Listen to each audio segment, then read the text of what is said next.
Here we have a new 2022 Nissan Rogue Sport. This one comes in the SL trim level with all-wheel drive in gun metallic on light gray perforated leather interior. And the powertrain consists of a 2-liter naturally aspirated 4-cylinder engine made into an Xtronic CVT. And that gets us 141 horsepower and 147 pound-feet of torque.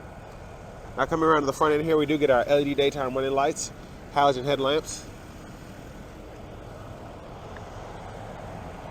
And then coming around to the wheels here, these are going to be 18s. We get passive keyless entry on the front 2 doors. We have one-touch up and down driver's side window, and then we have power windows for the other 3. Rear window lock, power door lock controls, and then you pick a side to use the power mirror controls there. Then decent sized pocket here, cup holder there.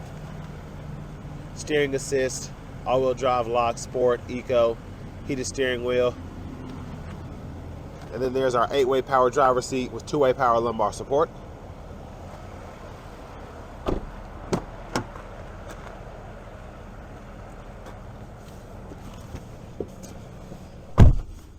So really not bad leg room back here for such a small vehicle. I was actually expecting not to be able to fit back here, but I'm 6'3", have the seat in front of me adjusted for someone of my size. My knees are in the back of the seat here, but not terribly uncomfortable. Rear AC vents are there. In the middle seat, fold that down, cup holders there. Let's make our way to the back. I did just notice there are pockets on both sides, so I like that. And there's a storage there in the door.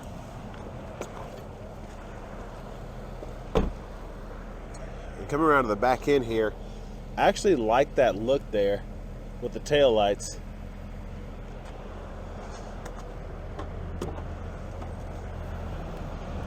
And there's our cargo space there.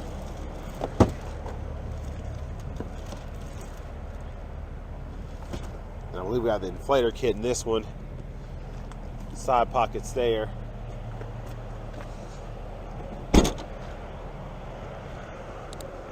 And we do have a cap to pop up front, and then our fuel is there. And then to fold the seat down, pull this. And then the seat up front is up far enough, these will fold flat, and you can run longer objects that way. And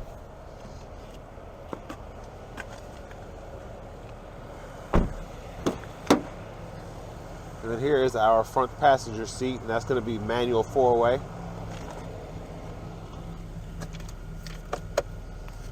And glove compartment there. Owner's manual as well.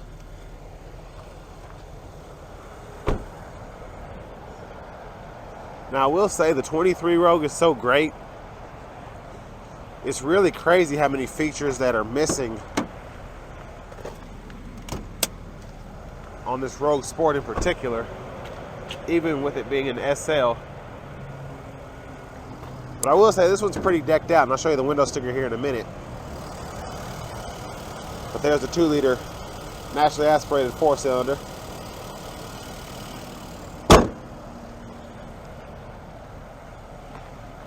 Let's go ahead and hop inside. So we do get a heated leather wrap steering wheel, which is really nice. Feels really good, and it's got that flat bottom feel. Well, let's take a look at this sticker. I mean, tons and tons of standard features on here for the SL trim level, especially a lot of safety features.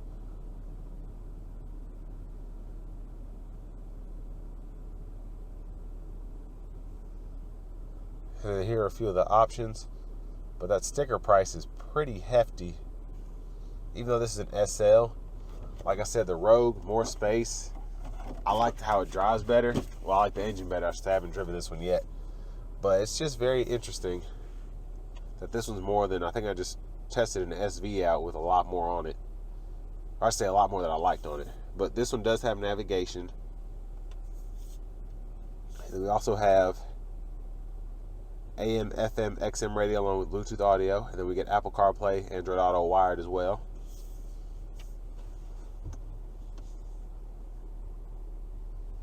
And I will say this radio does come with everything that you would expect, and then some. We get the 360 monitor there on the right, and then guidelines that follows you to turn the steering wheel with your regular backup camera. Volume knobs here. We do get a CD player, which is nice. And then we have our dual zone automatic climate controls here. We can separate those and then sync them back up. Auto mode there, fan speed here, AC, and then direction. We just hit the mode button and change where the airflow's coming. And then defroster on either side there. So nice layout. Then down here we have an aux input, a USB-A input, a 12 volt. Electronic parking brake, pull up to engage, and then hit the brake, press down to disengage. Automatic brake hold there.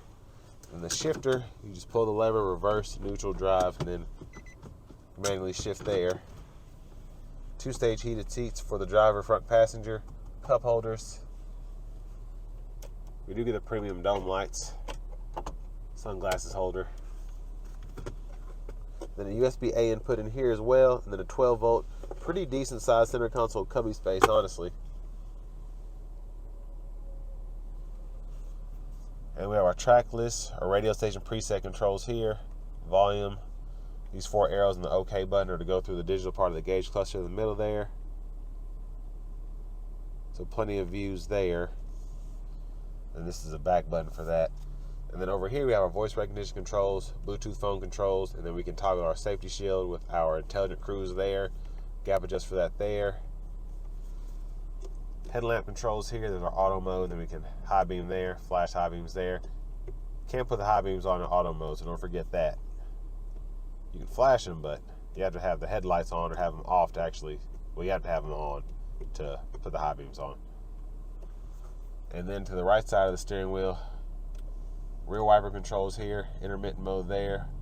Then those are all the speeds there as you go down. And then pull back for rear wiper fluid, pull up for front wiper fluid. Then push button start. Key fob with remote start. And now let's go ahead and take this 22 Rogue Sport out on the road for a quick test drive.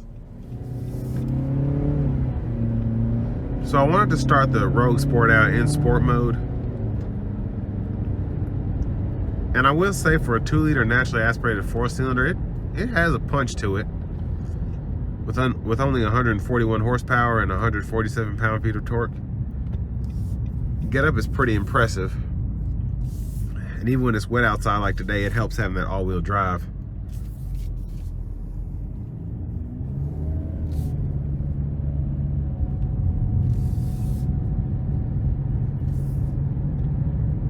Gonna give myself a little space, and I'm gonna put my foot down. See if we get any slippage. No, really good traction there.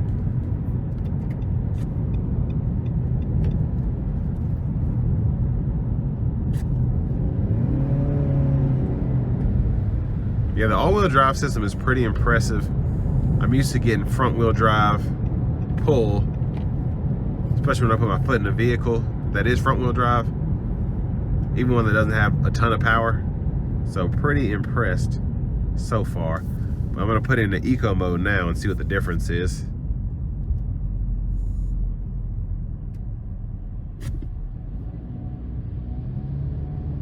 So of course the pedal is slightly, I shouldn't say slightly, is a bit held back, so putting my foot in the same position in sport mode is not gonna bring the same results as this one does in eco mode. And of course your standard mode is right in the middle there. And I'm gonna put my foot down in eco to see.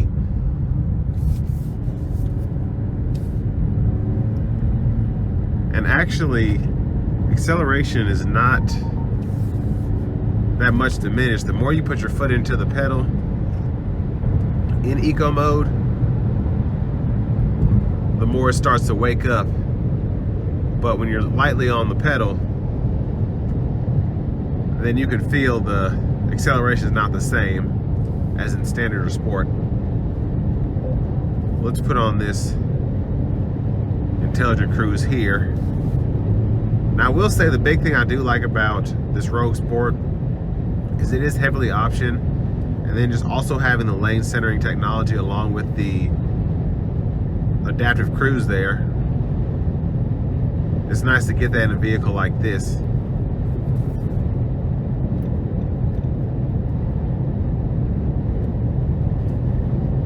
But one thing that does, I just don't understand why we don't have blind spot monitors in this. Of course, it's a smaller vehicle, so probably not that big of an issue, and really the blind spots are not bad in here, but I still would have liked to have that included on a vehicle priced for this much money, specifically a small vehicle with a smaller powertrain. But all in all, if you don't want to have trouble with turbos or you're scared of turbo engines, this is one thing that this has up over the new Rogue, with them having the 1.5 liter VC turbos now, the 3 cylinders. So standard mode acceleration is pretty linear for the most part, especially off of a stop like I just did. And as we're nearing the end of this test drive, I'm trying to think how to put this. The Rogue Sport is okay. There's definitely a market for people who want a really small car, a really small SUV, I should say, and they don't want a lot going on. But I just really like, they did such a good job with the new Rogue.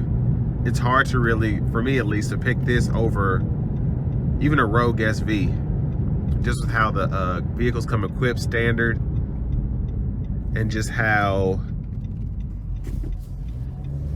much fun they are to drive. This just doesn't do it for me, but a lot of people don't want a turbo in their vehicle. But I just feel like the Rogue is just so great right now compared to the Rogue Sport. I wouldn't see a reason of getting one, but like I said, there's somebody who would rather have this equipped in an SL than a Rogue and an SV for around the same price. So with that being said, this will bring me to an end of my review of the new 2022 Nissan Rogue Sport SL all-wheel drive.